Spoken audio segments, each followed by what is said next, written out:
who say, look, it's a system that I can easily understand? I mean, I think using data and using student profiles to refine how you allocate your resources is the kind of direction I fully support. I think, a friend recently had to return to the US, which is where they were from. And one of the things he was telling me about, which until then I'd never fully registered, is how extreme, it's almost the opposite extreme in the US, where your local property taxes that are gathered from a particular neighborhood go into paying for the school in that neighborhood. They don't go anywhere else. They're not distributed across the school board. They're not equalized. They just go into paying for your local school. So the pressure on parents to try and get a house in a well-off neighborhood is even greater because otherwise their school will be poorly funded if it's not in a well-off neighborhood. So I'm all in favor of anything that allocates and equalizes resources, but using ever better criteria.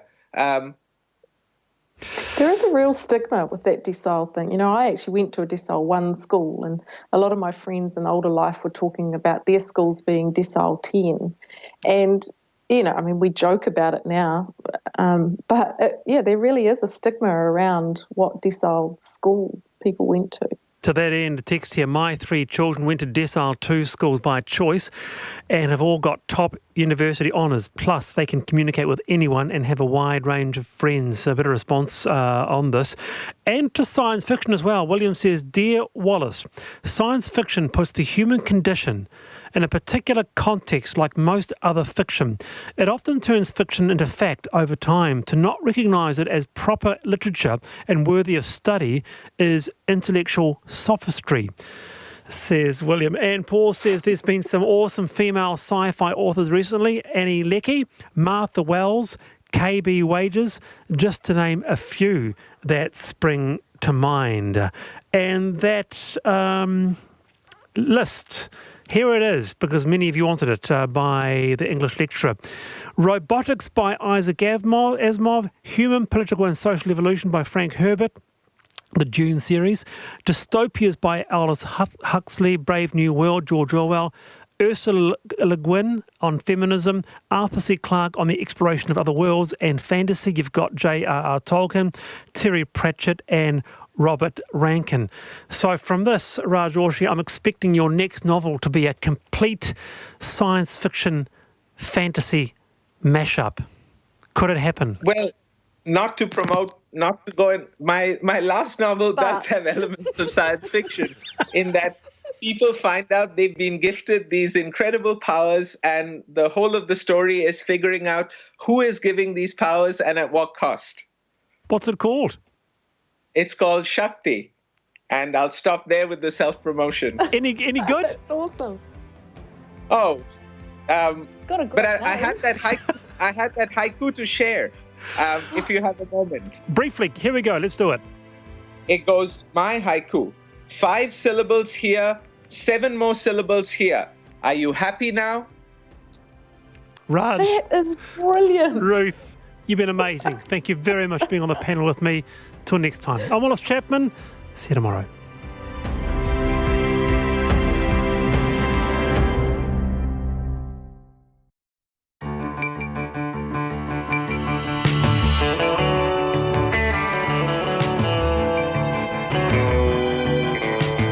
Te whakarongo mai koe ki te reo irirangi o Aotearoa. This is Checkpoint on RNZ National. I'm Lisa Owen. E haere nei. Is it bridges to nowhere? The leader of the National Party will know by Friday. We're in his electorate. The rates row that could see an elderly couple booted out of their Mangawhai house. The parents of a brain-damaged man who died in an acute mental health unit say other lives are at risk because of a lack of funding and services. Suspended mid-air, the proposal to send some Air New Zealand cabin crew into hibernation for 3 years instead of redundancy. So what is the catch? Fletcher Building set to demo 1,500 jobs in the wake of the coronavirus. Is the government's new COVID app crap? And lockdowns led to a record-mashing potato price. RNZ News at 5 o'clock. Kia ora, ko Susana Leata tēnei. The National MP Todd Muller has sent an email to his caucus colleagues signalling an intent to challenge the leadership. Simon Bridges has summoned the party's MPs back to Parliament for an emergency caucus meeting at midday on Friday. The phones have been running hot since a disastrous poll this week, putting the opposition party at just 30%. In the past hour, Mr Muller has sent an email to all the party's MPs claiming a majority want Mr Bridges to go. Mr Bridges says he's confident he has the numbers to win a vote, but one of his supporters has told RNZ it's a line call. A man shot and killed by police in northern Taranaki yesterday was still in the driver's seat of a stationary vehicle when he was fatally wounded. Central District Commander Superintendent Chris DeWatner says 4 armed officers approached the stolen vehicle, which was partially concealed on Mamaku Road at Waitara off State Highway 3 about 4 p.m. He says the man was challenged by police multiple times before he was shot. My understanding at this very early stage is he was in the driver's seat swinging to get out with the firearm pointed at the police officers. The deceased didn't fire a shot? We're not sure at this stage. Chris DeWatner says it's not yet clear how many shots police fired. He says the officers are devastated and have been stood down for a mandatory 10 days. An investigation is underway and the Independent Police Conduct Authority and coroner have been notified. Air New Zealand is being accused of holding staff to ransom over job cuts. The company is in the process of laying off 950 cabin crew who work overseas routes, as well as 400 domestic staff. Checkpoint has learnt that the airline is offering some international staff the opportunity to go on furlough, where their employment contract is put on ice for 3 years or longer. But those who choose that option don't get a redundancy payment. Instead, they will be the first to get their jobs back once the COVID-19 crisis is over and the company can expand.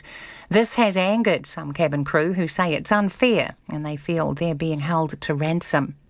Air 2's Rachel McIntosh says the layoffs are crushing for the workers. Cabin crew is really quite an intense culture. These are people who spend a lot of time together. They spend a lot of time away from their homes.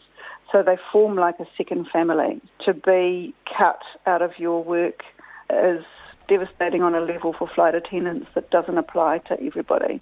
Rachel McIntosh says she hopes the airline will rehire the laid-off workers when tourism and passenger numbers increase.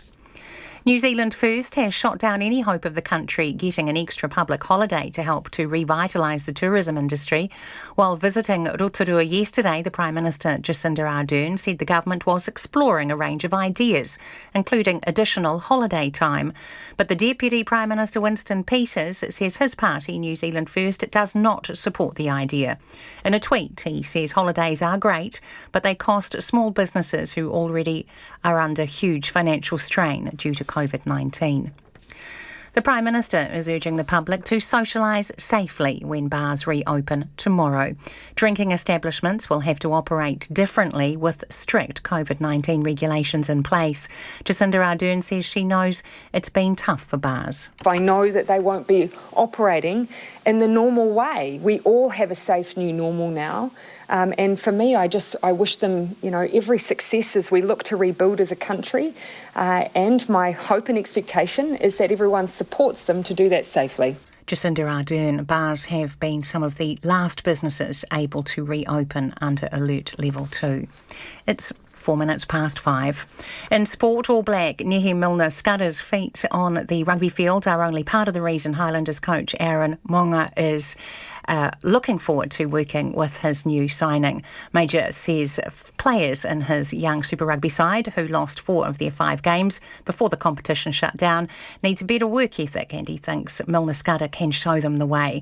The former Hurricane was planning on playing overseas before the pandemic, but his coach expects he will be ready for the opening rounds of Super Rugby Aotearoa next month. He's a great professional, great habits there, and that was something we identified that we needed to be a little bit better around that area, especially with a lot of new guys, a lot of younger guys coming into our team this year. So his leadership's going to be critical for us, and already starting to have a bit of an influence on those guys around him out on the training field. The National Rugby League Commission has agreed to reconsider the Warriors' request for a lone player at a meeting next week. A request to have loan players from other Australian clubs was denied last week because they're against NRL rules. The Warriors have been hit by injuries, with utility bag Adam Kieran becoming the third player sidelined in the past week. Without a loan player, the club will have to call on development players to face St George Illawarra in their first game back on May 30th, or play players out of position. That's the news. A leadership spill for National. A couple of my colleagues want to challenge myself and Paula Bennett for the leadership of the National Party. We've got to resolve that quickly so we can get back to focusing on what matters. The government rolls out its contact tracing app. This is one of the things we find with contact tracing. We've popped out to the shops at lunchtime. We can't remember 5 or 6 days ago just when we were there and where we went. And Donald Trump recommends an untested COVID treatment. The hydroxychloroquine. Try it if you'd like. Tried and tested. Morning reports weekdays from 6 on air and online. Now the short forecast from Met Service to midnight tomorrow for the North Island, mainly fine apart from the odd shower about Gisborne and northern Hawke's Bay. However, isolated light showers developing for Northland, Coromandel Peninsula, Kapiti and Wellington tomorrow. Nelson, Marlborough and Canterbury fine weather apart from areas of morning and evening cloud. Buller and Westland fine spells today, showers gradually becoming more frequent tomorrow. Otago and Southland mainly fine, rain developing in Southland and Western Otago tomorrow evening. Fiordland, patchy drizzle about the fjords, turning to showers everywhere tomorrow morning and rain with heavy falls tomorrow afternoon. Chatham Islands, cloudy periods today, becoming fine tomorrow. You're listening to RNZ National. It's coming up to 7 minutes past 5. Thanks, Susanna. This is Checkpoint and I'm Lisa Owen. Simon Bridges has called the bluff of his potential challengers, summoning National Party MPs to Parliament for a vote on the leadership midday Friday.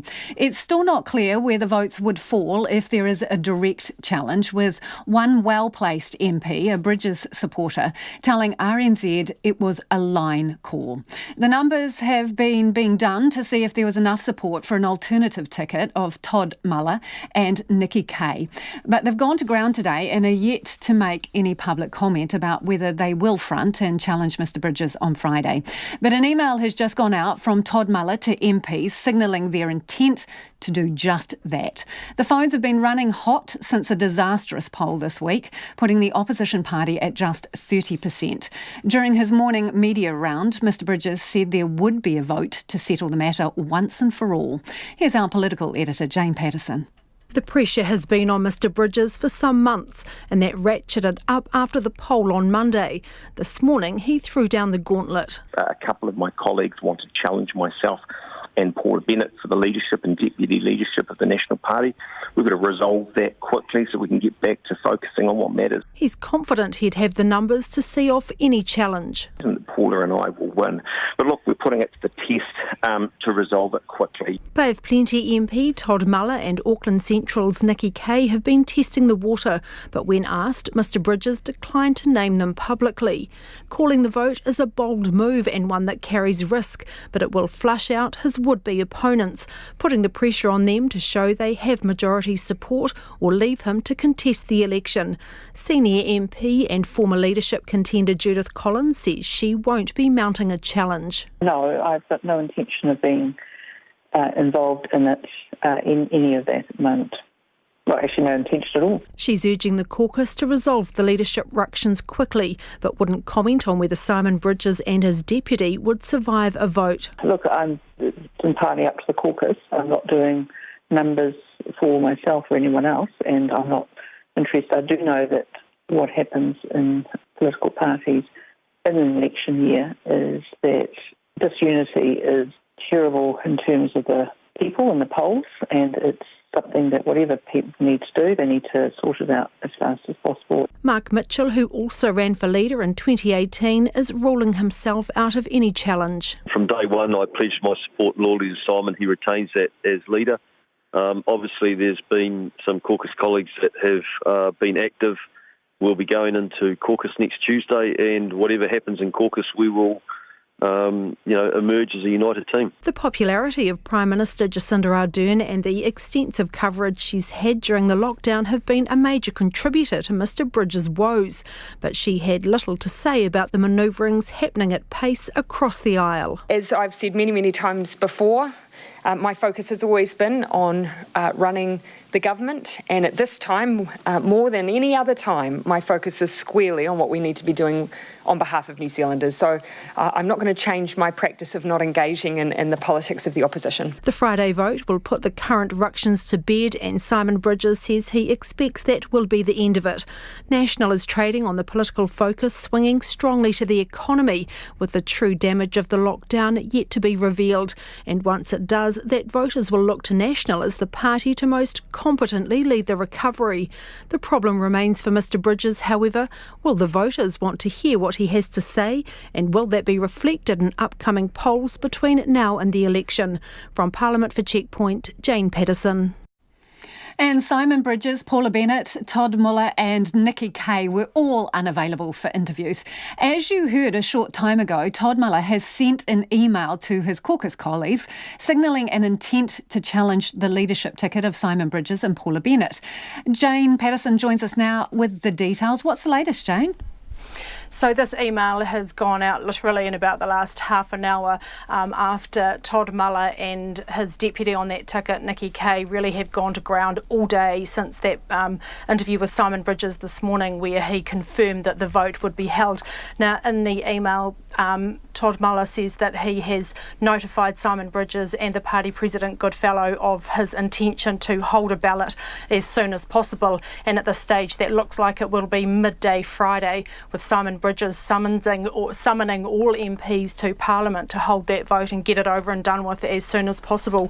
Now, in his email, Todd Muller says that the economy is heading for some incredibly tough times as a result of the lockdown and the continued restrictions, and he said it would be doubly catastrophic if that were to be managed under the Labour government that has so far failed to deliver. Now, the allusion, he refers to a challenge, saying that he and the majority of National MPs do not believe that National can win this election under Simon Bridges, and that is why he has put his name forward. It's interesting, isn't it, the strategic move by Simon Bridges basically to call the bluff and go first, and the other side of that is whether the challengers are ready to go. That's right, Lisa, and it's not clear yet where those numbers lie.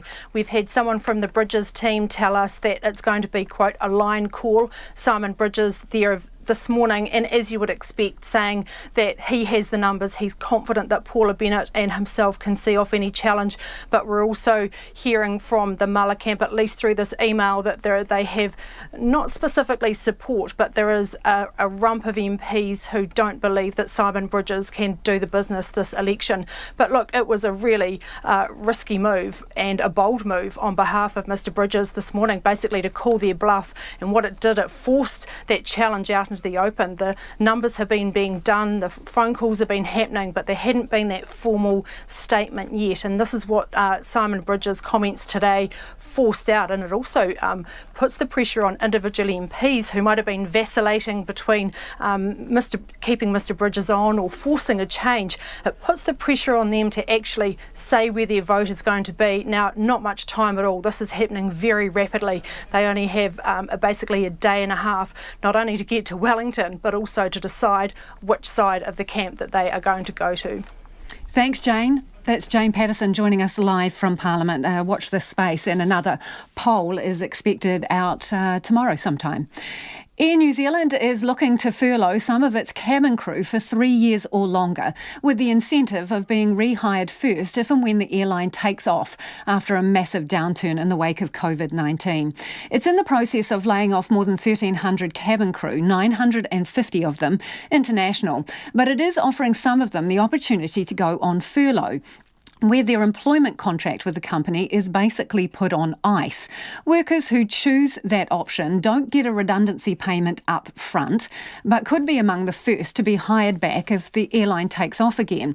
But some cabin crew feel they're being held to ransom, while the union says there could be a simpler, fairer way. It's kind of like being frozen mid-air. Suspended animation of the employment kind. Here's Savage, Air 2 Union's head of aviation. Whether or not they go for it really just depends on the details of the scheme itself. It's up for negotiation, but an Air New Zealand document obtained by Checkpoint, headed up COVID-19 furlough principles, cabin crew, lays out exactly what it's offering. The airline has collected more than $70 million in wage subsidies, and workers going into hibernation will be paid any of that subsidy attached to their jobs and work out a paid notice period. After that, though, they're on furlough. They must exhaust any and all existing leave at the start. The pay stops after that. And there is no redundancy payment at this stage. More on that later. Here's an extract from the Furlough Principles document. The total period of furlough is up to 3 years from the end of the notice period. The furlough period may be extended by agreement between Air New Zealand and the employee. Interestingly, the furlough is 3 years and potentially beyond, longer than the 2 years Air New Zealand is now predicting it will be before the airline could be back at 70% of its pre-COVID long-haul business. Let's get back to the detail.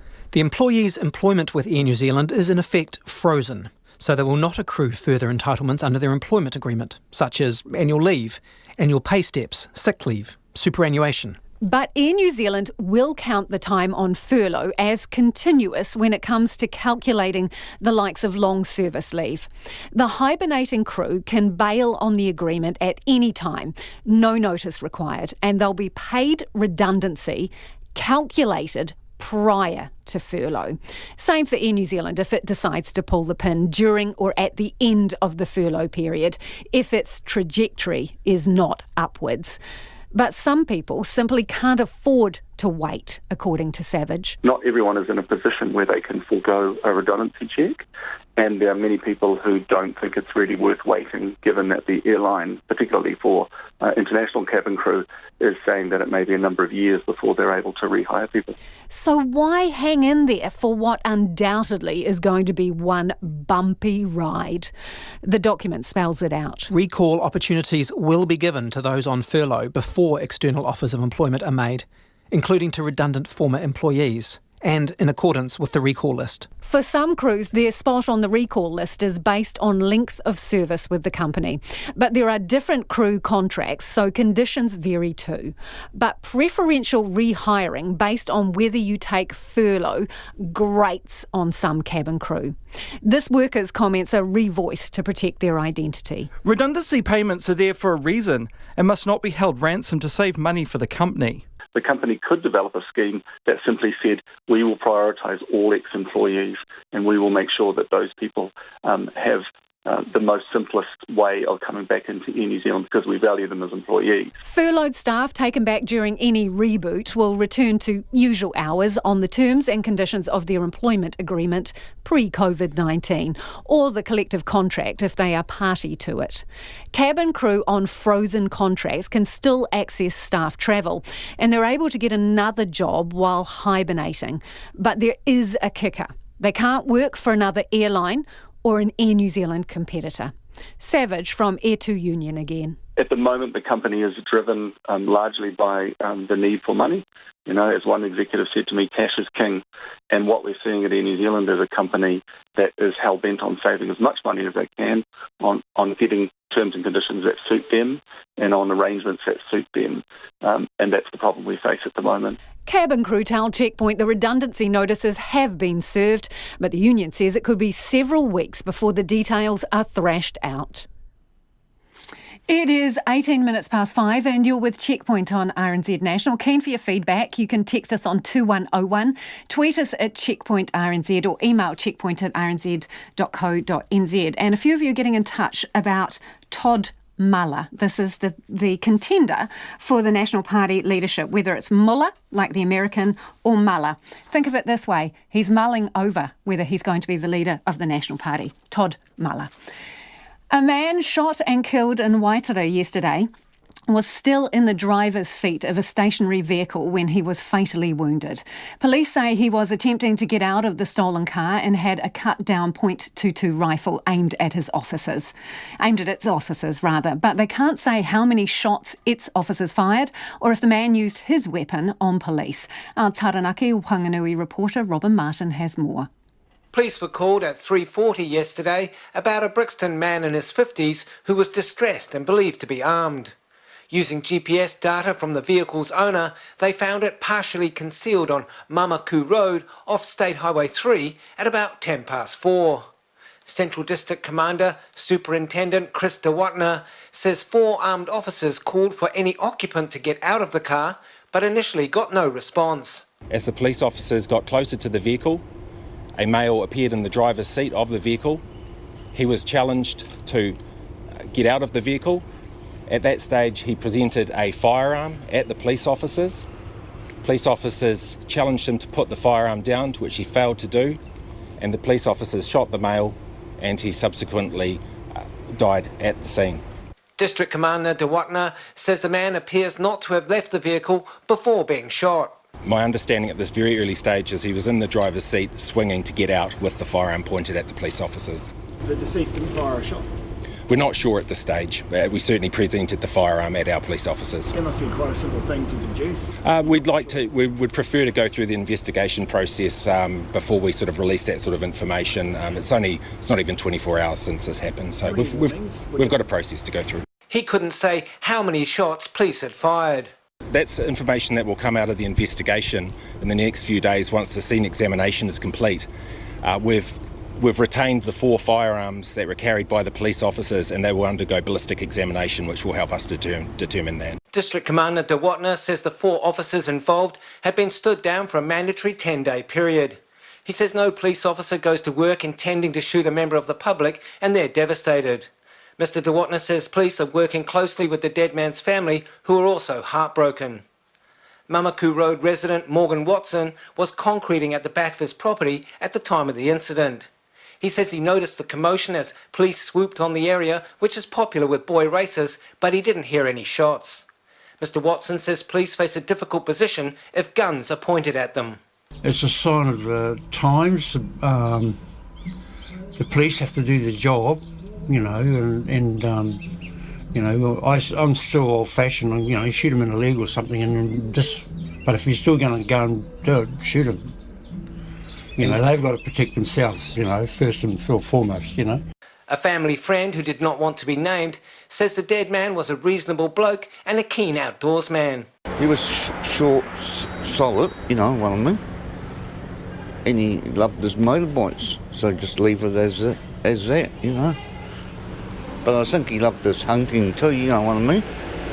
But yeah, no one will know till the outcome. Yeah. But then police can sweep it under the carpet sometimes, you know. The dead man is the 4th person shot and killed by police in Taranaki over the last 20 years. Stephen Wallace died on Waitara's main street in April 2000 after challenging police with a golf club he'd been using to smash shop windows. Anthony Ratahi was shot following a 12-hour standoff at Upanaki's Headlands Hotel in July 2011.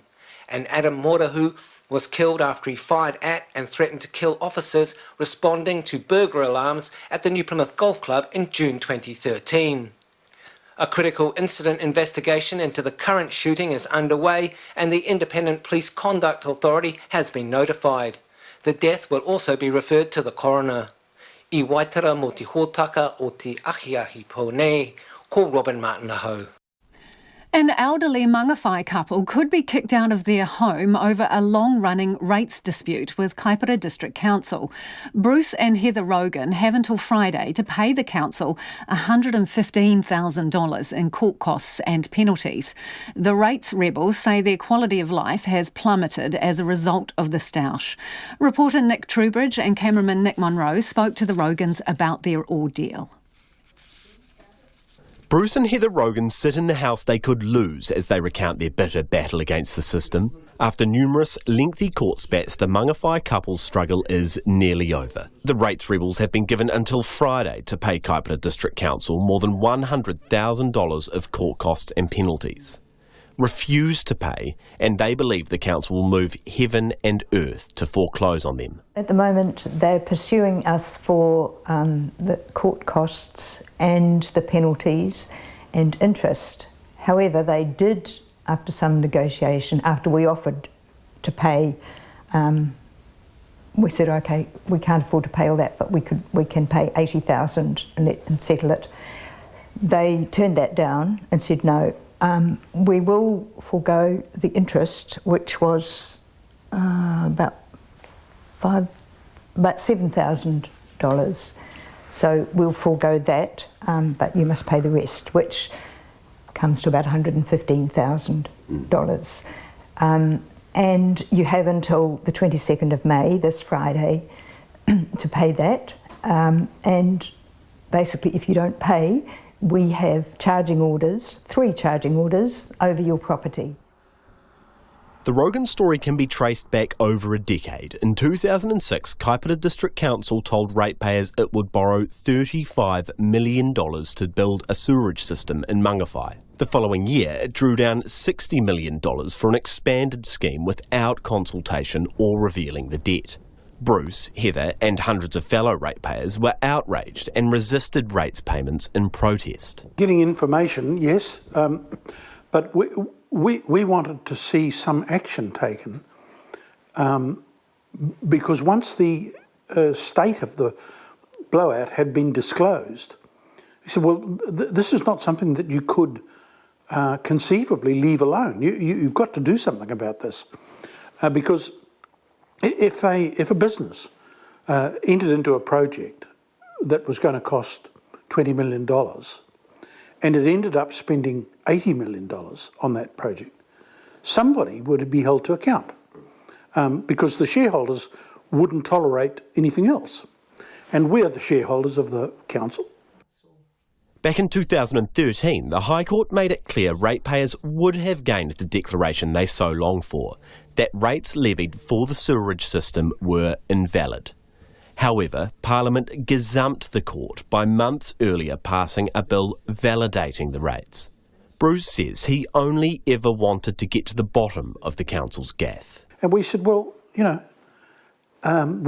we accept something's gone badly wrong, but now let's find out what went wrong in detail and who did it. Who was responsible for letting it go so wrong? And the council simply refused point blank. Following the High Court ruling, the Rogans, along with hundreds of residents, paid their rates minus the penalties. But Kaipara District Council returned those payments and hit back by suing residents for both rates plus the penalties. The Rogans became a test case and after years traversing the country's judicial system, eventually lost at the Supreme Court. We thought somebody had to do this, and I've always been a pretty dogged sort of person, and we both operate on the basis of principle. We always have. Bruce says the battle has pretty much killed him. He's had both hips replaced, his prostate was removed, and he has been diagnosed with colorectal cancer. So my quality of life has taken a hell of a hit. And of course, an immense amount has fallen on Heather as a result of my difficulties over this. So what has kept us going is our grandchildren. Excuse me.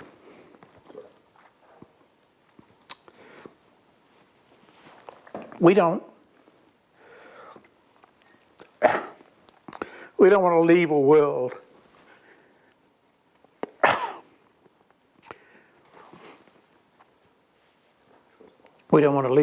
in which they can't have any faith in the system. Because if we don't have the rule of law, we don't have anything. I'm sorry, I'm just... But the 74-year-old couple isn't alone. Donations have come from hundreds of Mangawhai locals as well as ratepayers from around the country. Over the years, some individuals have given as much as $10,000. Clearly, the Rogans have backup, but Heather believes it may be time to walk away.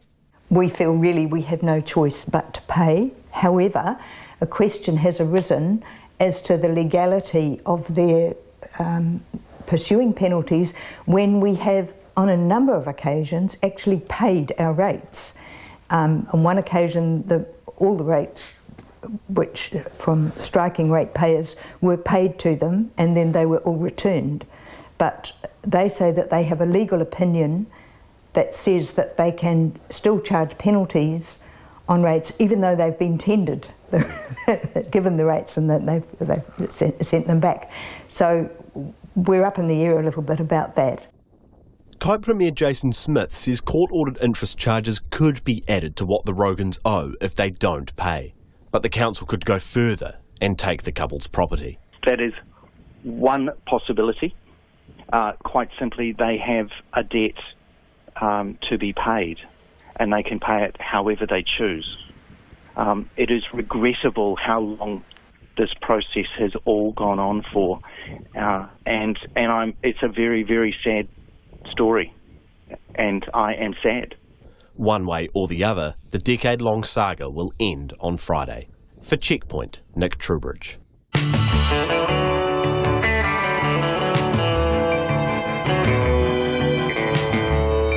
Coming up on Checkpoint on RNZ National, 1,500 jobs are on the line at Fletcher Building. A brain-damaged man who died of suspected suicide while in a secure mental health unit shouldn't have been there. The price of potatoes went through the roof in April. We go digging for answers. And a couple in China has been reunited with their son 32 years after he was abducted as a toddler. We'd love your feedback on Todd Muller's bid for the national leadership and Air New Zealand's proposal to furlough staff, especially if you are cabin crew. And also, we'd love to hear from you if you've downloaded the COVID app and put it to the test. Don't forget, you can text us on 2101, tweet us at Checkpoint RNZ, Facebook us, Checkpoint, or email checkpoint@rnz.co.nz. I just need to say, we did invite Air New Zealand on to talk about the redundancies. They've declined to be interviewed, but have sent us this statement. They say the process hasn't been rushed, consultation has been very comprehensive and in good faith, and that they're continuing to talk to staff and the unions. They say they understand it's a very difficult time for our people. Those leaving the business have all received a personal phone call from their manager, and we provided career transition assistance, financial planning information and a range of wellbeing supports. We will continue to be constructive in discussions with our staff and our 4 unions as we work to protect Air New Zealand's future. And if you're wondering about Ballyful, that's a story we did yesterday. The charity who's trying to get $12,000 back from Air New Zealand, they'd like a refund rather than a credit. Ballyful told us just before we came on air they've yet to hear back from Air New Zealand. Time now for the headlines with Susanna. The National MP Todd Muller has emailed his caucus colleagues signalling an intent to challenge the leadership, claiming a majority want Simon Bridges to go. The current leader has summoned the party's MPs back to Parliament for an emergency caucus meeting on Friday. A poll this week put the opposition party at just 30%. Air New Zealand is laying off more than 1,300 cabin crew, although it's offering some international staff the opportunity to freeze their contract for 3 years. It comes as one of the largest listed companies in the country, Fletcher Building, has announced up to 1,500 jobs on the line. Police say a man they shot and killed in northern Taranaki yesterday was still in the driver's seat of a stationary vehicle when he was fatally wounded. The man, who was known to police, was attempting to get out of the stolen vehicle while aiming a rifle at approaching officers. Hundreds of thousands of people have been moved to emergency shelters in India and Bangladesh as Cyclone Amphan approaches. Strong winds and rain are lashing coastal areas, piling pressure on emergency services already stretched with the COVID-19 crisis. The Prime Minister is urging the public to abide by the hygiene and physical distancing restrictions in place when bars reopen tomorrow. Drinking establishments have been some of the last businesses to open up again under Alert Level 2. New Zealand First says it does not support the government's idea of an extra public holiday to help revitalise the tourism industry. Winston Peters says holidays cost small businesses, which are already under huge financial strain due to COVID-19. Search and rescue teams are using infrared drones to search for 2 missing trampers in the Koutou National Park. Jessica O'Connor and Dion Reynolds, both 23 and from the Tasman area, started out on May the 9th, but haven't yet returned. Those are the latest news headlines on RNZ National. Our next news and weather update is at 6. Thanks, Susanna. You're with Checkpoint and I'm Lisa Owen. 1,500 jobs are on the line at Fletcher Building, the latest company to undertake significant cost-saving measures in the wake of COVID-19. It took a $55 million pre-tax hit during the lockdown, and despite government backing to ensure billions of dollars worth of infrastructure projects, it's still expecting a downturn in the coming months. The decision has surprised unions representing workers who say people should be prioritised over profits. Business reporter Emma Hatton with the story. Fletcher Building employs about 10,000 staff in New Zealand across its building products, distribution, concrete and construction sectors. It also has about 5,000 workers across the Tasman. Its chief executive, Ross Taylor, says making about 10% of its workforce redundant is necessary, as it expects a drop in demand for its services well into 2021. We'll not be able to support the same size workforce in a market that's going to contract by around 20% plus on average. In doing this, we recognise we'll have a large impact on many people. And as such, we're putting in place a number of things to ensure we provide as much support as we can. Workers will get a redundancy payout and will be kept on until the wage subsidy period ends. The company gets about half its business from residential construction and 25% each from infrastructure and commercial activity. This means despite heavy government backing for infrastructure projects, the company is still expecting a downturn, influenced strongly by a 30% drop in residential activity, which it doesn't expect to stabilise until 2022. Even though infrastructure will be positive and strong on both sides, our big issue is what then happens in the other 75%, because that's going to be hit pretty hard. So that's what's driving a lot of our thinking. That downturn in activity across both residential and non-residential was picked by BNZ economist Stephen Topless a couple of weeks ago when he warned of placing too much expectation on construction as an economic saviour. In this environment, our population growth is going to slow dramatically because of lack of immigrants, and so residential construction won't be anywhere near as strong as it used to. Similarly, if you move into the non-residential side of things, the combination of low population growth and a high unemployment rate will be very, very highly restrictive on a number of projects that are likely to be completed. Calls for the government to step in and support residential and commercial, as it has done with infrastructure, have been made in recent times. With warnings without it, companies and sectors would collapse.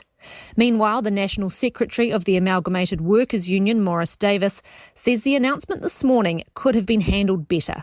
I received an email today at 8:54. I was receiving phone calls at 8:30 from members worried about their jobs right up to and I couldn't answer them. So that shows you that they've certainly got a fantastic communication system. Mr Davis says the decision to let staff go is short-sighted and came as a complete surprise.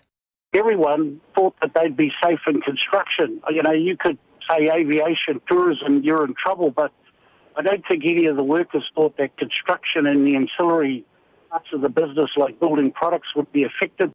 Fletcher Building says projects already underway won't be affected, but it's those in the pipeline, such as the planned Auckland Airport domestic terminal revamp, that create the uncertainty. Mr Taylor says if the dreary forecasts prove to be better than expected, they're willing to adapt. However, for workers facing the cull, that could all be too little, too late. Consultation between workers and the unions begins this week. For Checkpoint, Emma Hatton. And sticking with the business theme, let's go now to our business editor, Giles Beckford. Giles, so the coronavirus pandemic, it hasn't been bad for everyone. Tell us about AFT Pharmaceuticals. Well, this is a small Auckland-based company which is best known for the Maxigesic painkiller, but it has a wide range of antibiotic products and vitamin supplements. And as, of course, the lockdown, as the pandemic grew worse and the implications of it dawned on people, of course, people moved to buy products that they thought would be better for their health, for their body. So, for instance, AFT Pharmaceuticals found one of its line of products. It sold 20 times more in March, in fact, in part of March, than it did the year before. And it just goes to show how much its products were in demand. It's been lucky that it's had a refinancing of its debt, and it's actually cut its interest rate costs. And there's another example of how lowering of rates has helped companies.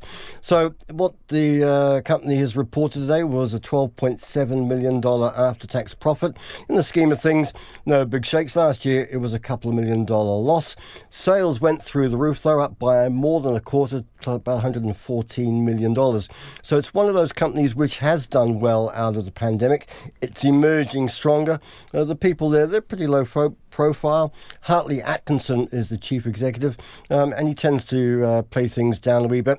He just said to me this morning, it's business as usual. We've got a lot of products in the pipeline and we'll just get them through to the market. But they're looking pretty chuffed about it, and with good reason. I think Fisher & Paykel Healthcare will be another company that we'll hear about in the not too distant future, which will also show the financial benefits of the products it sells and how they've benefited from the COVID-19. Giles, also the Reserve Bank has been talking to people while surveying them about the level 4 lockdown effects. What have they found out? Well, it quietly touches base with around 1,000 people. It's done by UMR Research on their behalf. It's their way of just sort of keeping in touch with grassroots expectations. Normally, they just ask a couple of questions about inflation expectations and what you think is going to happen to house prices. But this time round, they added a couple of questions. They asked people, how anxious were you about perhaps missing a mortgage payment? And the result was that just under half of those surveyed were a little bit anxious about perhaps missing one or two mortgage payments, but they were looking towards some sort of mortgage holiday in one form or another.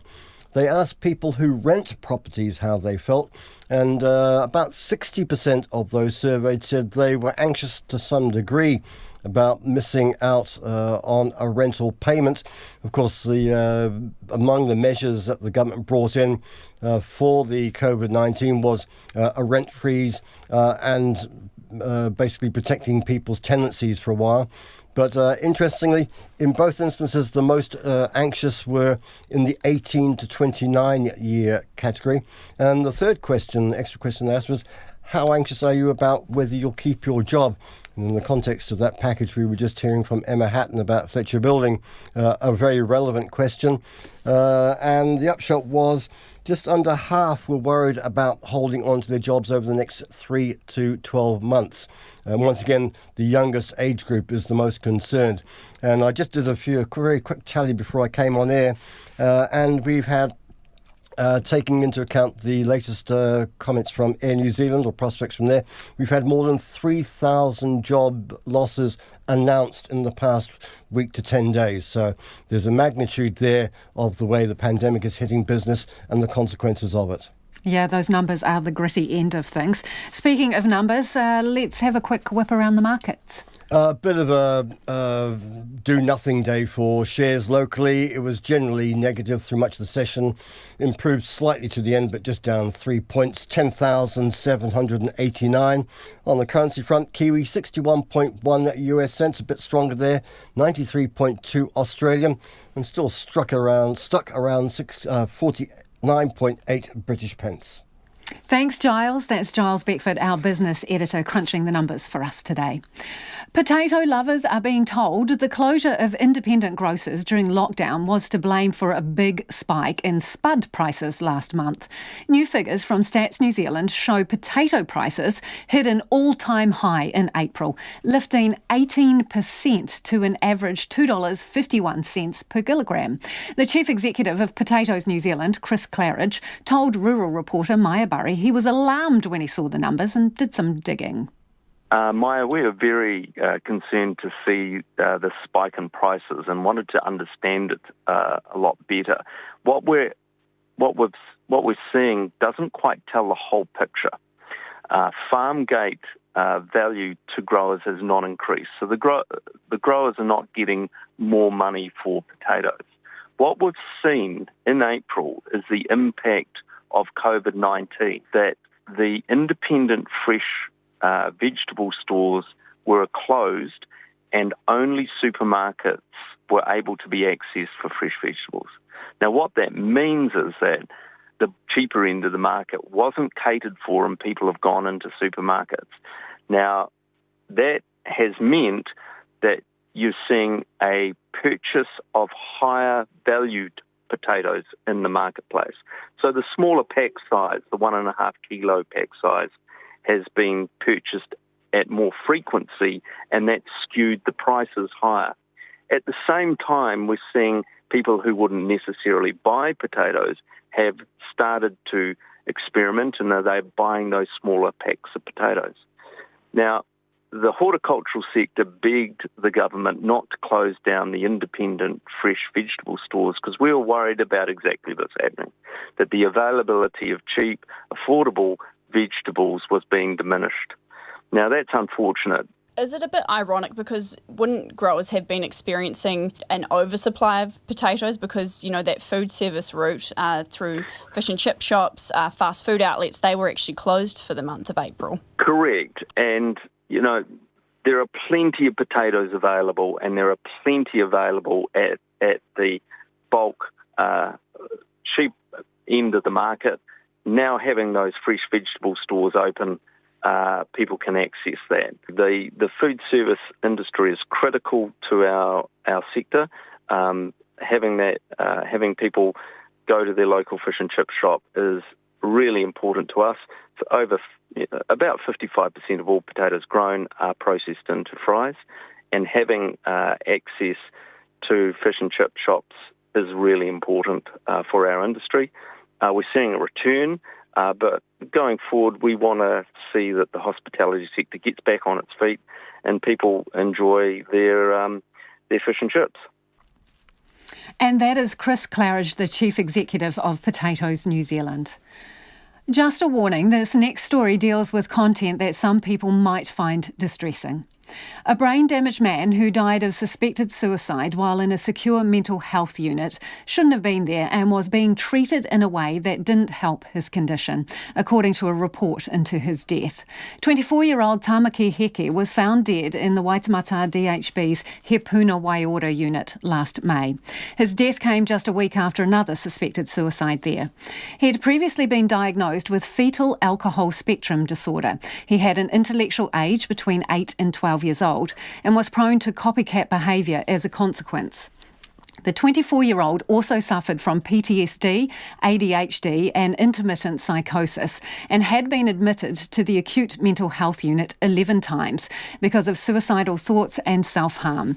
His final stay was 5 months.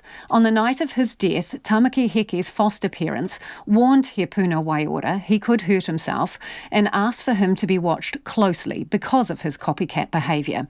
Here's some of what Waitemata DHB's investigation into the 24-year-old's death found. He Puna Waiora operated models of care that were unhelpful to meeting Tamaki's needs. A model akin to those used in intellectual disability services would be more effective, with a stable group of carers and an intensive structured support approach. Tamaki was treated symptomatically, and the medication given was not effective in changing his behaviour.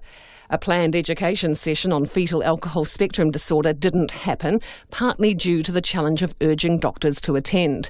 The criteria to access intellectual disability services is tight, so people with fetal alcohol spectrum disorder are often unable to access appropriate services. And they only reach the threshold for mental health services in times of crisis, when compulsory treatment is needed to manage acute risk. There was no immediate indication that Tamaki was contemplating suicide, in view of his large meal, happy demeanour, and a request to charge his phone shortly before his death. And it's unlikely a particular action could have prevented Tamaki's death, which appears to have been impulsive. I spoke to Tamaki Heke's foster parents Rita and Peter Wilcox a short time ago and started by asking what they thought of the findings.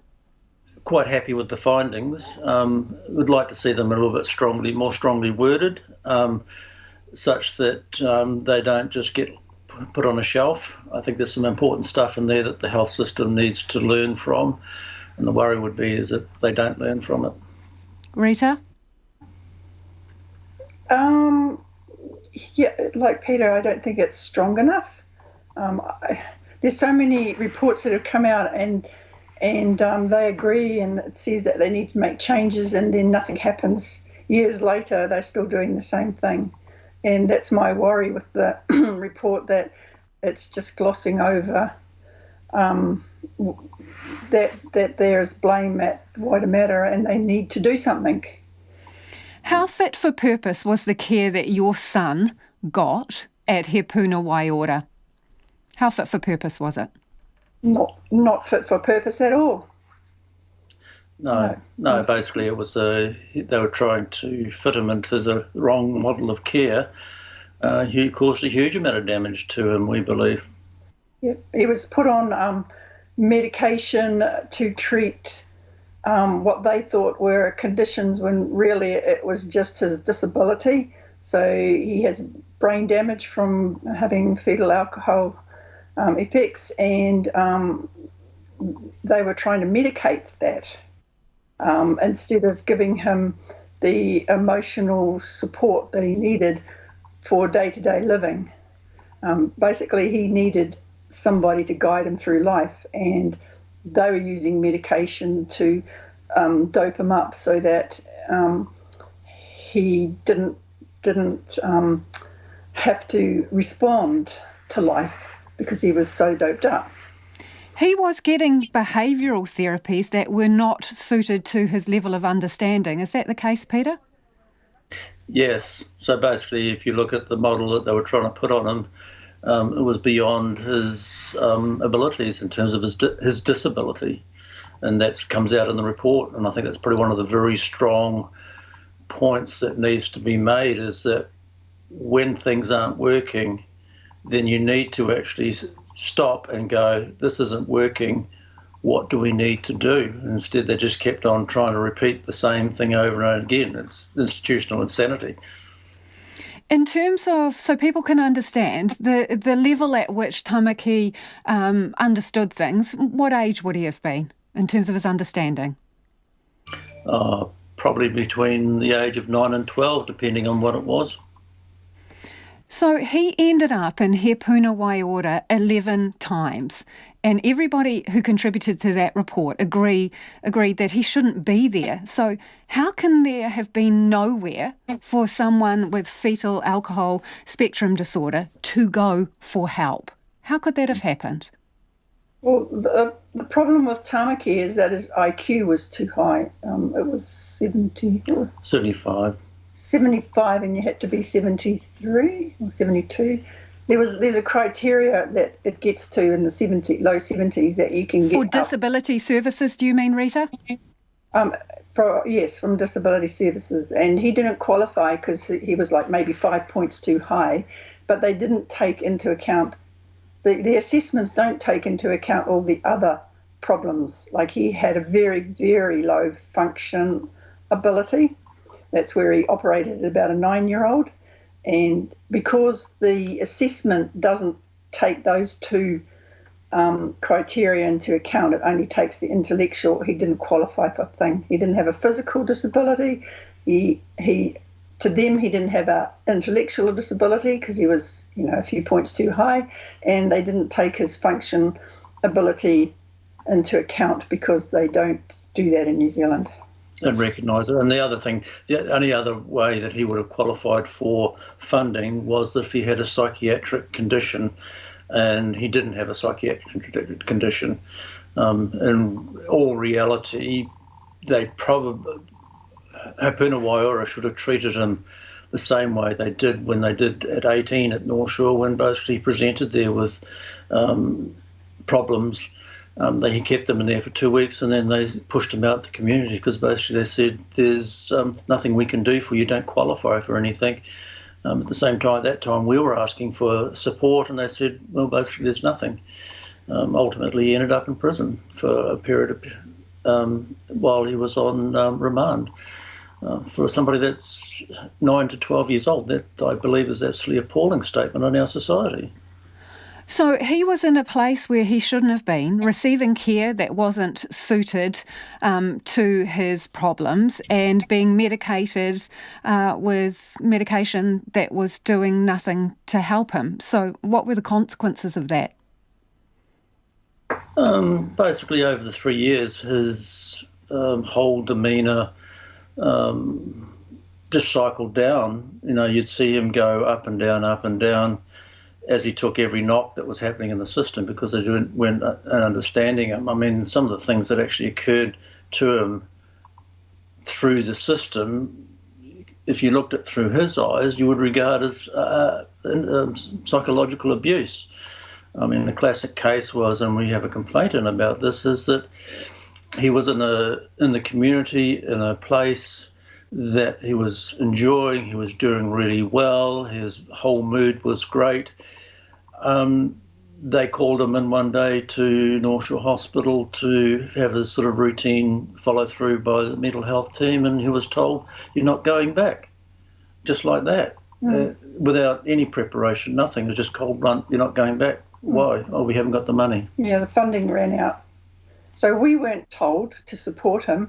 His support workers from a separate agency who understood his condition weren't told. So there was nobody to support him. He was just picked up, taken, and never went back. And from that day on, he gave up.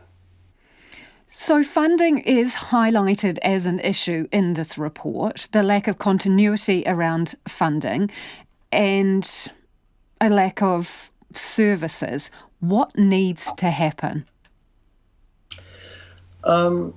What needs to happen is that we need to recognise the role of adaptive function as a disability. Adaptive function looks at an individual's ability to function independently in the community. Tamaki was unable to act and function independently in the community, but we expected him to actually do exactly that. And I think that we have many like Tamaki being dumped in our community, struggling, turning up in all sorts of places where they shouldn't, causing problems. And it's purely because the health system fails to recognise adaptive function as a disability. Do you think other lives are at risk? Yes. Yes. Very much so. And how worried are you about that? Well, we're talking to you. I think that's, that's probably to us the highlight of our worry.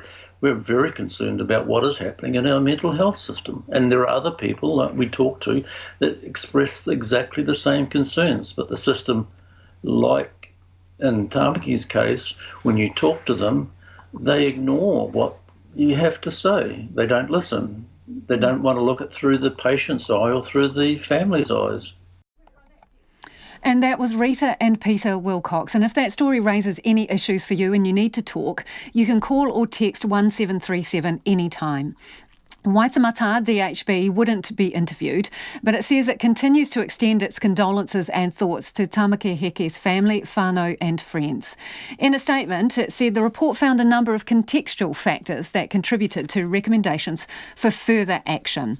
A priority amongst these is the need for the development of services better able to meet the needs of people with fetal alcohol spectrum disorder.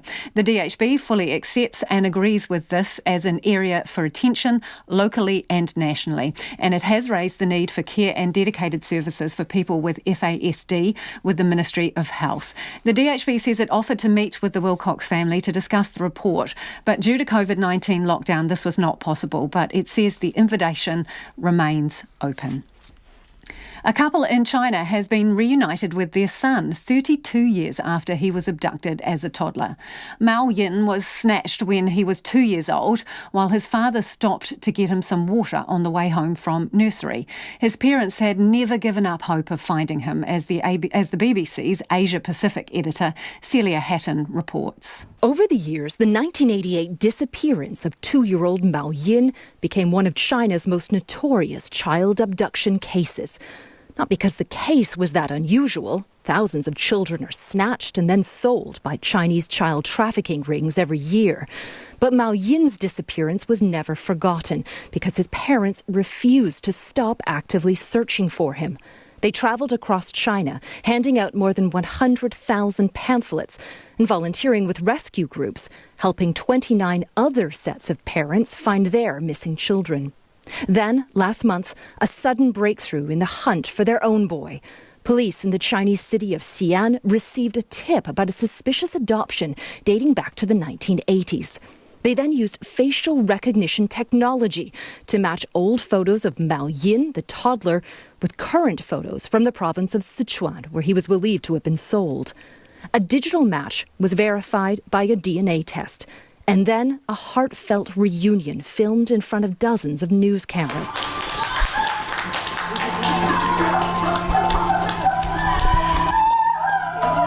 Facial recognition technology then gave way to another, more primal kind of facial recognition.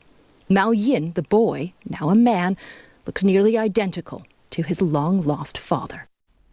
Celia Hatton with that report, and a lot of you getting in touch with the new COVID-19 app that is available for downloading. We'll have more on that after 6, but Helen says, I downloaded the COVID app this morning, attempted to use it at Hamilton Gardens, unsuccessful. They are using a non-compatible and much more intrusive app of their own. Others are saying the same. Someone else says they downloaded the app, went shopping, tried to load the stores on, didn't work.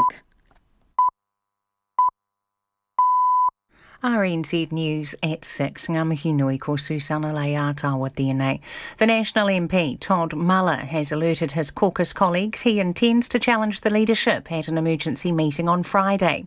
It comes after Simon Bridges threw down the gauntlet earlier today, effectively demanding any challenges put up or shut up. Here's our Deputy Political Editor, Craig McCulloch. The email went out late this afternoon. Todd Muller says the majority of the caucus do not believe Mr Bridges can win the election, that he instead is best placed to do so. It's understood he plans to run on a ticket with Nikki Kay as his deputy. Mr Bridges earlier summoned his MPs to return to Parliament for an emergency meeting at midday on Friday. There he will put his leadership to the test, a gamble which could end the conflict or his career. A Bridges supporter has told RNZ it's a line call. From Parliament, Craig McCulloch. The head of Fletcher Building isn't ruling out more job losses, saying at this stage the outlook is too uncertain to call. 1,500 jobs are on the line at the construction company as it moves to save money amidst the COVID-19 economic fallout. Its chief executive Ross Taylor has told Checkpoint they've worked hard to forecast what the coming months and years might look like, but admits much could change. There's a lot of people forecasting, so we've tried to understand that and put our own perspectives in it. So I think we've got it right. That said, it is uncertain, and we just don't know at the end of the day, and we'll have to watch that closely. And to the extent we've got it materially wrong, then yes, we'll have to have another look at it. Ross Taylor. Fletcher Building employs about 10,000 people in New Zealand. The Prime Minister says the limits on gatherings at Alert Level 2 could be increased in stages. On Monday, Cabinet will decide whether to up the current 10-person cap. Jacinda Ardern says incremental changes can be made to the rules, even as the country remains at the same alert level. She says Level 2 allows for maximum gatherings of 100 people, but it could be increased in stages up to that point. What we want to do in these early phases is make sure that if we have a case and they have been in an environment where there have been other people, that we have greater control, and that means we affect fewer people and are less likely to have to take extreme measures like moving up levels. Jacinda Ardern. A man shot and killed by police in northern Taranaki yesterday was still in the driver's seat of a stationary vehicle when he was fatally wounded. Superintendent Chris DeWatner says the man, who is yet to be formally identified, was attempting to get out of the vehicle in Waitara while aiming a cut-down .22 rifle at officers. He says the man had been challenged several times to surrender to police, and he was comfortable with the decision to shoot him in the circumstances. Mr. Watner says the 4 officers involved are devastated and have been stood down for 10 days. Search and rescue teams are utilising infrared drones in the continuing search for 2 missing trampers in the Kahurangi National Park. Jessica O'Connor and Dion Reynolds, both 23 and from the Tasman area, started out on May the 9th but haven't yet returned. They are understood to have entered the Anatori River car park. Senior Constable David Cogger says they have found very few clues but believe the trampers are well prepared. We've continuing on with the inquiry phase, trying to track down and interview and re-interview persons that were at the Nikau Point or Anatoki Road end car park. and those inquiries are ongoing. The search teams have located numerous footprints in the environment, but it's hard to confirm whether these are or are not Jess and Dion's footprints. Senior Constable David Cogger. A Hamilton couple hit hard during lockdown have won more than $10 million. Lotto says the woman, an essential healthcare worker, nipped home for lunch to find her husband, who lost his job during lockdown, waiting with an envelope containing a newspaper clipping about Hamiltonians winning big. She thought he was joking when he told her they were the winners. The winning pair wished to remain anonymous. It's 4.5 minutes past 6. The All Blacks hooker Dane Coles believes COVID-19 could mean fewer top New Zealand rugby players taking up contracts overseas in the latter part of their careers. The coronavirus crisis has led to several leading Kiwi players returning home, while the pandemic is also expected to reduce the amount they can earn playing in richer offshore competitions. Coles, who is back training with the Hurricanes this week, says the player market will be impacted by COVID-19. It's definitely going to have an effect on people maybe looking overseas in that UK-France kind of market. You might get a few old buggers playing 1 or 10 cups, but that'd be all good. Good for the provinces and stuff like that. But yeah, I think it's going to have a little bit of an effect. And yeah, New Zealand's a great place, mate, so it's not a bad place to finish up your career as well. Dane Coles. The Warriors could get some relief for their injury crisis when the National Rugby League Commission meets next week to consider letting the club have a loan player. The Warriors' request for a loan player from another NRL club to bolster their depleted front row was turned down last week, but Australian Rugby League Commission Chairman Peter V'landys says he has sympathy for the Warriors' situation and wants to assist where he can. Meanwhile, Australian Greg Inglis, the 2009 Rugby League World Player of the Year, has decided to come out of retirement and play in England's Super League for the Warrington Wolves next year. That's the news. Coming up on 9 to noon, competition is fierce as the regions all vie for the domestic tourist dollar. How does the new COVID tracing app stack up? Writer Lloyd Jones and artist Ewan McLeod's adult storybook collaboration. Rachel Roloff on how to grow a love of science in children. And James Croot reviews The Luminaries, the hilarious new look at Catherine the Great, and the sci-fi tale The Vast of Night. Join me, Lynn Freeman, and for Catherine Ryan on 9 to noon on RNZ National. Now the short forecast from Met Service to midnight tomorrow. For the North Island, mainly fine, apart from the odd shower about the Gisborne and Northern Hawke's Bay. However, isolated light showers developing for Northland, Coromandel Peninsula, Kapiti and Wellington tomorrow. Nelson, Marlborough and Canterbury, fine apart from areas of morning and evening cloud. Buller and Westland, fine spells today, showers gradually becoming more frequent tomorrow. Otago and Southland mainly fine, rain developing in Southland and Western Otago tomorrow evening. Fiordland, patchy drizzle about the fjords, turning to showers everywhere tomorrow morning and rain with heavy falls tomorrow afternoon. Chatham Islands, cloudy periods today, becoming fine tomorrow. RNZ National. It's 7 minutes past 6. Kia ora anō, this is Checkpoint and I'm Lisa Owen. Let's return now to where we began the programme and the run for the national leadership. Late this afternoon, Bay of Plenty MP Todd Muller emailed his caucus colleagues signalling his intent to challenge for the leadership. It came after current leader Simon Bridges called the party's MPs back to Parliament for an emergency caucus meeting on Friday. It's understood Todd Muller will run with Nikki Kaye as his deputy.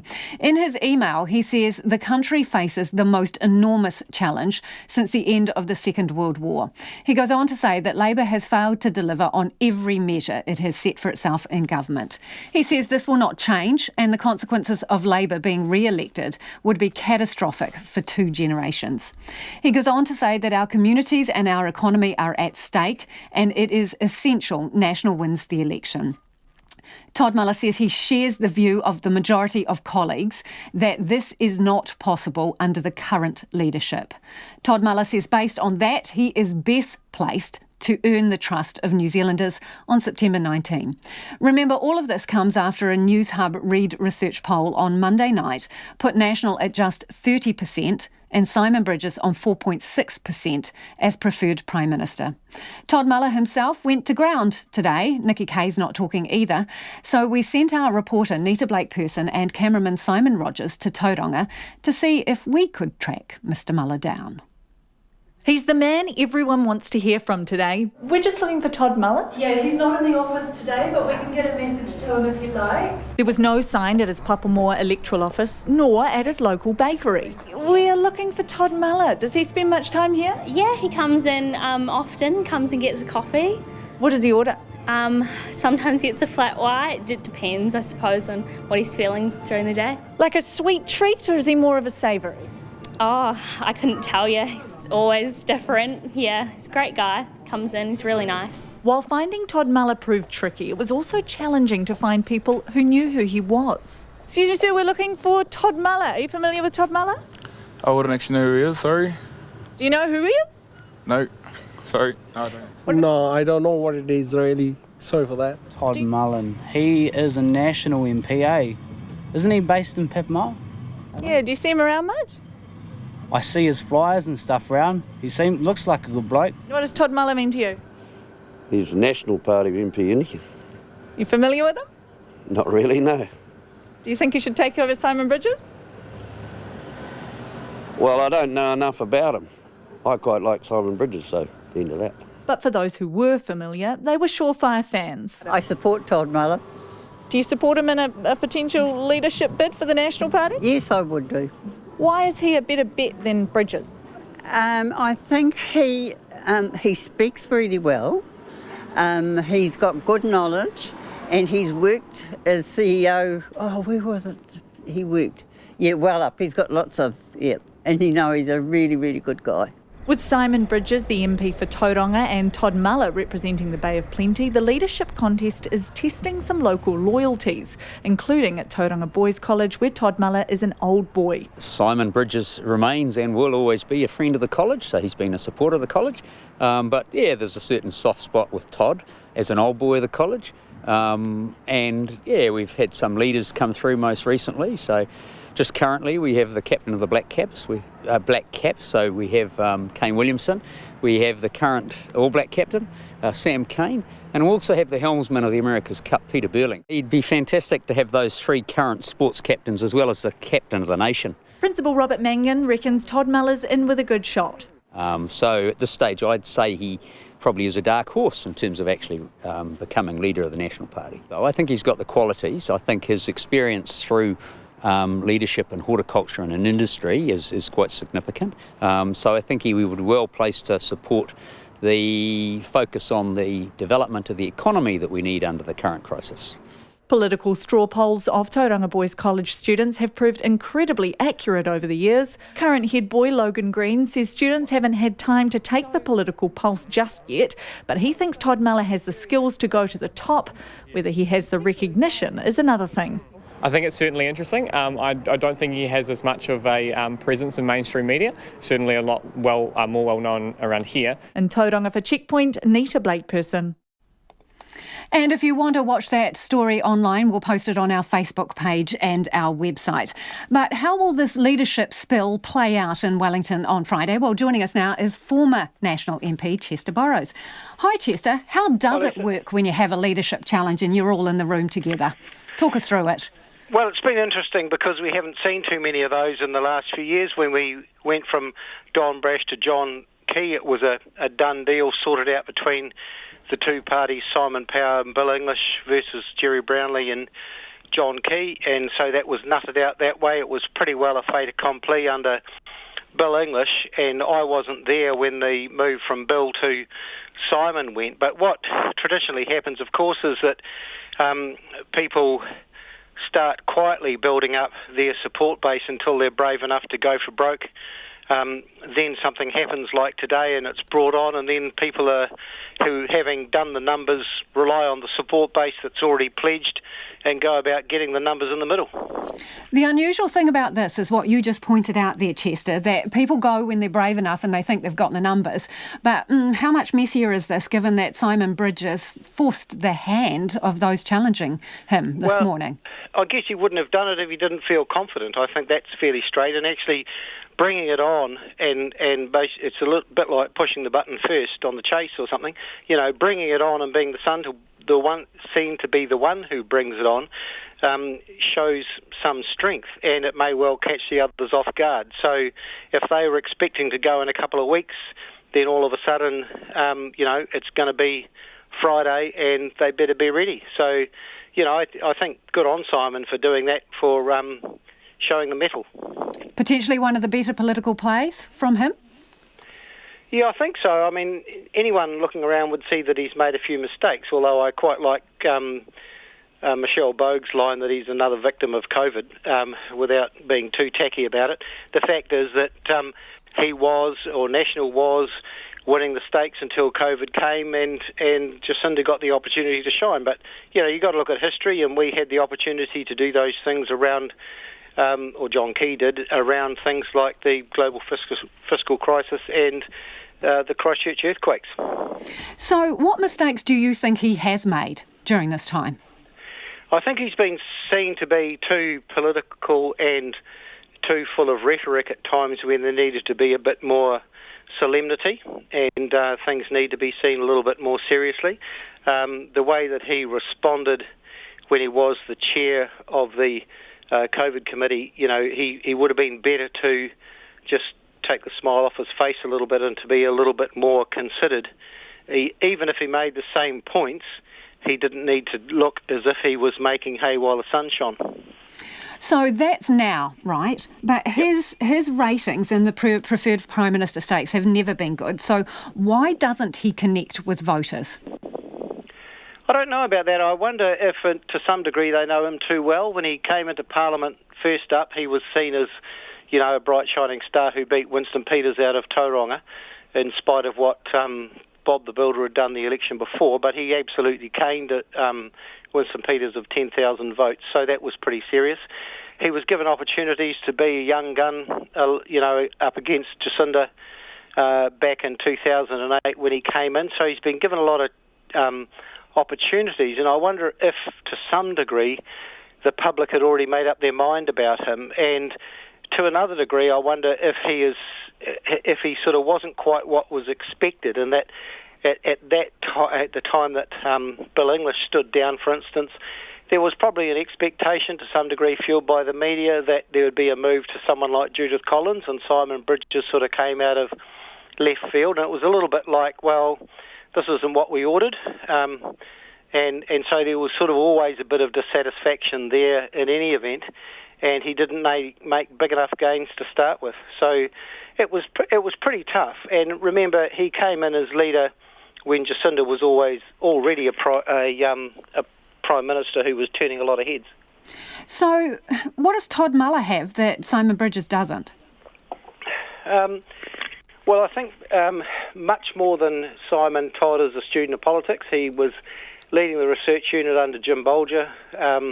He's very considered, quite a serious person. He's done quite a lot within the business community, and he's been well regarded before politics. So that's that. And I think that a lot of people will align with him because he is a little bit considered, and he's got a humility factor that Simon doesn't quite have. Albeit, that's the way it is. I guess the difference between National and Labour in these things is that in National, if you are seen to promote yourself and show your stuff, then you're seen as being disloyal to the leader. So that's why, you don't have to get very far down the pack in the National Party for people to say, who's this? Because largely you sort of, you hide your candle under a bushel, because any other tactic is seen as disloyal, and the person who's really only had licence to strut his stuff publicly is Judith Collins.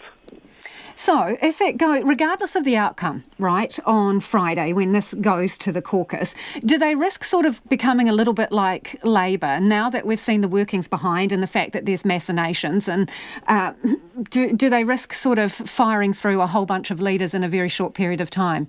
Because nobody's a winner. I really hope they don't. I mean, I think what anyone outside of National can see, and this is because those of us outside of National aren't panicked, it really is that the gains that Jacinda has made over the last few months have been huge, and if you consider that the election's already lost, why waste another good leader, possible leader, on that election? So, that's the real tension in the air. If you do nothing, and the polls stay where they are, National is in danger of losing a whole lot of MPs, and they're good people actually. Then if you make a quick change, you may still lose. You may still lose by maybe not so much, and maybe not lose as many MPs. But would you put $100 on them winning? And that's difficulty. I'm still a card-carrying member of the party, and I want National to win. Whether or not this is going to change that outcome, I sort of doubt it very much. But that's the cycle of politics. Where would you put your $100, Chester? Where would you put it? Your $100 on winning the election? No, on winning the leadership first. Oh, it's these things are always really close to call. That historically, if you go back to the change from English to Brash, there was sort of one vote in it, and pledges had been given one way, and then that person actually voted the other way, and we had the result we had.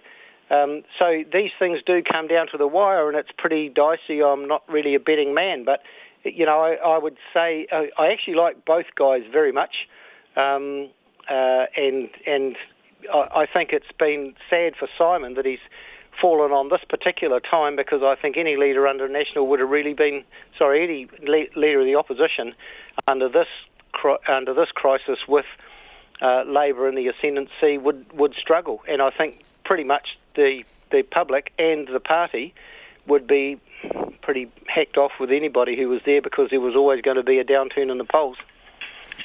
Appreciate your time, Chester. That's Chester Borrows, who is a former National Party MP and, as he says, still a card-carrying member of the party. It is 21 minutes after 6 and you're with Checkpoint on RNZ National. The government's COVID tracing app is being criticised as clunky, too late and having little benefit on top of what is already out there. The much-anticipated app was released last night and aims to make contact tracing easier. The government claims that as of this afternoon, 92,000 people had registered to use it. Logan Church reports.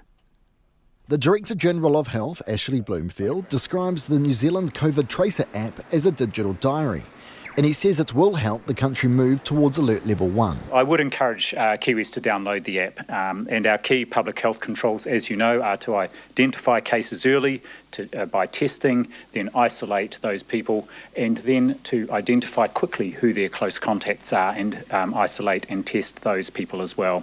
So the app is another tool in our toolbox to help us do that. And the faster we can do that, the more likely we are to contain and prevent any onward spread.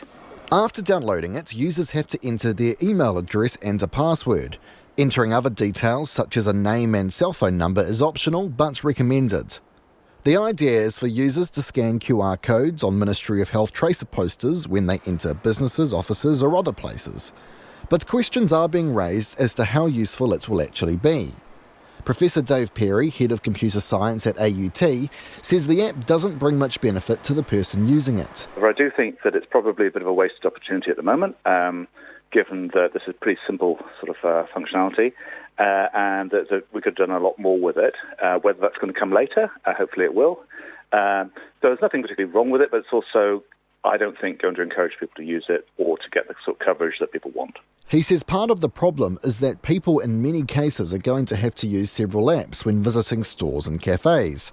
The COVID Tracer app for a person's movement and another app to register at a store's own COVID tracing system. It's very focused on supporting the contact tracing, which is fine, but not really looking at the potential benefits for individual users. Rather than having to sign into places and various different ways that are all different, actually being able to say, look, here's the COVID app, you've got your QR code, comes up with a little tick box, great, fine, I don't need to sign anything else as well.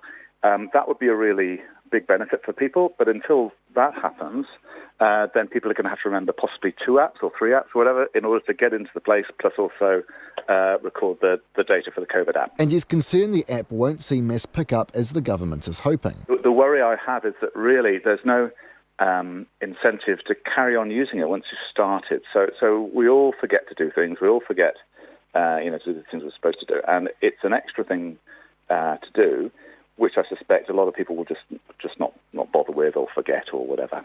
Associate Professor Malcolm Campbell of the GeoHealth Laboratory at the University of Canterbury has also downloaded the app.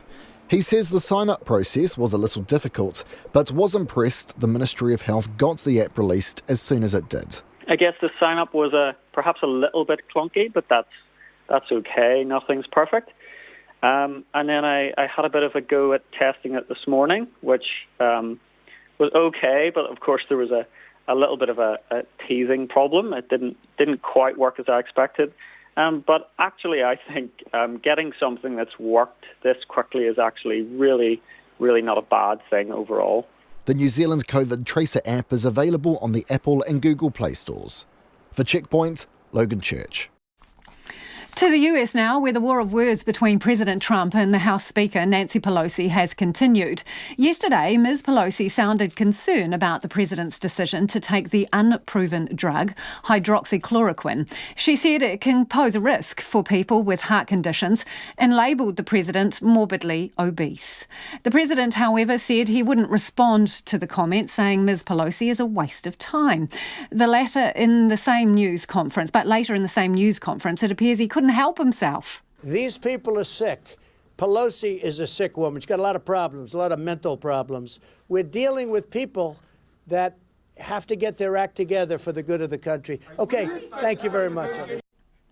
Nancy Pelosi has been criticised for fat shaming, but defended her comment when she was asked about it on MSNBC. I didn't know that he would be so sensitive. He's always talking about other people's avoirdupois, their weight, their pounds. I don't even want to spend any more time on his distraction because, as you see in the last couple of days, so much of the time has been spent on what he said. Rather than that, I think he should recognize that his words weigh a ton. And that's Nancy Pelosi. Incidentally, the president has continued to talk up his use of the drug, saying without offering any evidence that it has a great reputation. The US Food and Drug Administration has warned about potential serious side effects with the use of the drug for COVID-19 patients. OK, let's return now to the national leadership spill on Friday. MP for Botany, Jamie Lee Ross, is on the line and joins us now. Jamie Lee, who do you reckon's going to come out of this on Friday as the leader of the National Party? Hi, Lisa. Interesting times. I think the National Party is looking at the past 2002 result where National went from 30 to 21 in just a matter of months, and they're looking for a Hail Mary pass. So that's why Todd Muller, who's got nothing to lose, is giving this a go. But if you want my prediction, I reckon Bridges will actually hold on. We have our history. We're not friends at all. But I think Bridges is probably going to do some deals around the traps that enable him to stay on, just by the skin of his teeth. Where does his support lie, do you reckon? His support lies in the people who he has managed to give jobs to and keep happy and support along the way. He's someone who values loyalty hugely, and he rewards people, and that's how he buys them off. And the problem that he's got is he's just not performing, and Paul is not performing. But what he's probably doing, and you can see this if you read the tea leaves, he's done some work with Judith, he's done some work with Mark Mitchell. I reckon you'll probably see the three camps, Mitchell, Collins, Bridges, come together, and they'll be able to defeat Todd Muller. And I reckon, if you're the National Party caucus and you're looking at this thing, you are worried about what the result's going to be come September. But they don't have much time to pull this off together. They don't have much time to get their act together. The difference with Jacinda and the way it worked for Labor was because their caucus could unite behind her. The National Caucus is divided. They're not going to be able to bring it together in 4 months' time, and handing it over to someone who the public just don't know, I don't think it's going to work. If you were in the room, who would you vote for? Be a hard sell, because you know what my view of Simon of course. Bridges is. But if you were just looking at it purely on the politics of who can run into an election campaign, they probably have to be going, Simon Bridges has the profile, whereas Todd Muller doesn't. Todd Muller's got nothing to lose. That's why he's doing it. But why would you change from someone that the public deeply dislike to someone that they just don't know? All the caucus would be saying is they're not unified, they can't work together, and they'll just rip their party apart. And so as hard as it is for me to say, I reckon Simon Bridges probably is the one that they have to stick with. And he'll get there if he can bring Collins and Mark Mitchell on board. None of the four have a majority by themselves, but if you get the three camps together, they can defeat Todd Muller. We're almost out of time, so do you think it was a good strategic move for Simon Bridges to call the challengers out? Oh, yeah, he ain't a good leader and he's not doing well, but he still knows how to pull the rug out from under his opponents, and he did that. Appreciate your time. That is the MP for Botany, Jamie Lee Ross, who, as he says, no loss there with Simon Bridges, but he thinks that Mr Bridges will come through in the leadership vote on Friday. A lot of you getting in touch. Let's do a little bit of feedback before we go. This person says about the COVID-19 app. A lot of you are having a few problems with it. This person says, I've been moving around offices around the city. The app for tracking is not just one. There seems to be a number of different ones, and this needs to be looked at. One for all. Another person says lots of people social distancing out and about, but no QR code and no register that they could find. I can't manually add my visit to the stores that I went to on this app. So what is the value of this app? No ability to contact trace if I don't recall the time and date. And on the subject of the national leadership, perhaps Todd Muller could tell us what he would have done differently re the lockdown. At the moment, talk is cheap, says Russell. We'll be back again tomorrow. RNZ News headlines at 6:30. The National MP Todd Muller will challenge the leadership at an emergency caucus meeting on Friday. Two of the country's biggest employers have announced significant job losses. A teenager who died after being pulled from a rip yesterday was on an unpatrolled beach. Hundreds of thousands of people have been moved into emergency shelters in India and Bangladesh as a cyclone approaches. And a Hamilton couple hit hard during lockdown have won more than $10 million. Those are the headlines. Our next news will be at 7. Tonight on Nights, Hayden Donnell joins us for his midweek survey of the shifting sands that are the New Zealand media scene. There's a window on the world of wet markets. That's when the meat's still alive when you buy it. Problem is, so are any viruses inside it. And Steve Wild on giving up life in Queenstown to go on the road in the USA. Currently, he and his motorhome are in lockdown in Palm Springs. All night to meet